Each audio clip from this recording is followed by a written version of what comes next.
Next question comes from Ray.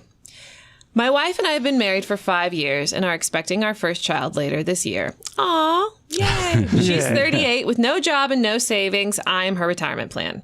I'm 37. I contribute to the thrift savings plan and have 3 years to go until I'm eligible for my pension. I have 2 additional brokerage accounts as I pick stocks as a hobby. I think he meant stocks, but you never know.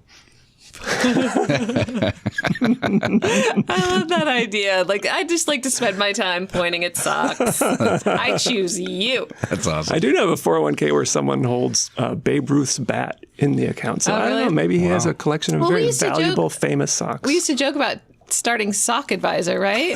Wasn't that a joke around the office? We're going to start Sock Advisor. I'm sure it was. Perfect April Fool's joke. Sorry, Ray likes to probably pick stocks as a hobby and not socks, but we like both ideas. I would really like for both of us to be working toward a retirement plan together, but whenever I mention money, she gets upset. Here's a direct quote from her. Why are you always trying to get me to get a job? Another common line from her is, do you ask your mother to work? My mother is 70 plus and retired. Can you help me understand her and or help me convince her to see the need for income both now and later in life? Boy, this is a tricky one. It's a marriage counselor, not a personal finance. We're getting there. We're getting there. So first of all, congrats on the new baby. Yes, for sure. That's great news. And so there is a somewhat objective right answer to this, right? That is how much you should be saving for retirement to meet your goals. So one possibility is to get a fee-only financial advisor to sit down and say, okay, this is when you want to retire, or this is how much you want to save for your kids' college educations. Also, is your wife going to stay home with the kids? What are the consequences of that? Or what's the cost of daycare? To look at all those and say, okay, you are saving enough or you are not. Mm-hmm. Start there. That said, it may not be enough because there's clearly a little bit of tension here. So yes, a marriage counselor is probably a good idea.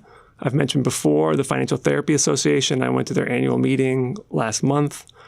You can go to the website of the Financial Therapy Association, put in your zip code, and it'll tell you whether there's a financial therapist in that area. Most of them, well, I shouldn't say most of them, a lot of them have experience in couples counseling to begin with, and they started their career that way. But I think you are going to have to work this out. And really, it might be just that she just doesn't want to work and she wants to stay home and take care of the kids, which is a very difficult thing to do and a very noble thing to do. If you're going to get a pension and you're contributing to the TSP, you may be financially okay. My total armchair therapist advice is that usually when people respond with anger and exclamation points, they're coming from a place of fear. And that when she's saying, are you trying to get me a job?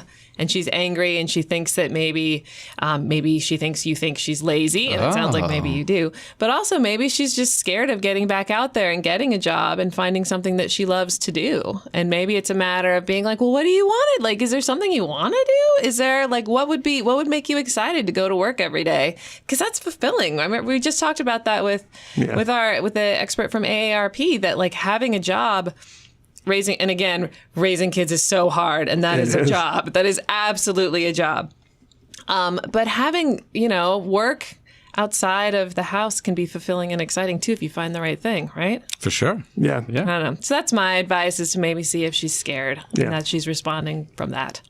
That's great advice. It is good advice. Hey, I like it. Thanks. It is. No, it's very valuable advice, because all I can say is one other thing that I forgot to mention was that she actually can start saving for her retirement, because if you are married and you are earning an income, the spouse can open the IRA. It's called a spousal IRA. Oh. So that way you can start building up a retirement account for her, which is good. And I would also say to her, she should know that if the unfortunate happens and you get divorced, there are plenty of studies that have shown that it's harder on someone who is a stay-at-home spouse, who has not built up their own savings, not built up their own credit score, not built up their own job skills. So it can be something that she wants to think about in terms of just sort of... Maybe he frames it, if I die, rather than get divorced. That's a much better one. Maybe a better way to frame it. You don't need your own earned income to contribute to a spousal IRA? Right. Is that the benefit of it? Yes. That you don't actually It's just about the only example where you can have money put into an IRA for you where you're not actually earning the money. $5,500 too? Same amount? $6,000. It went up this year. It went up. Wow.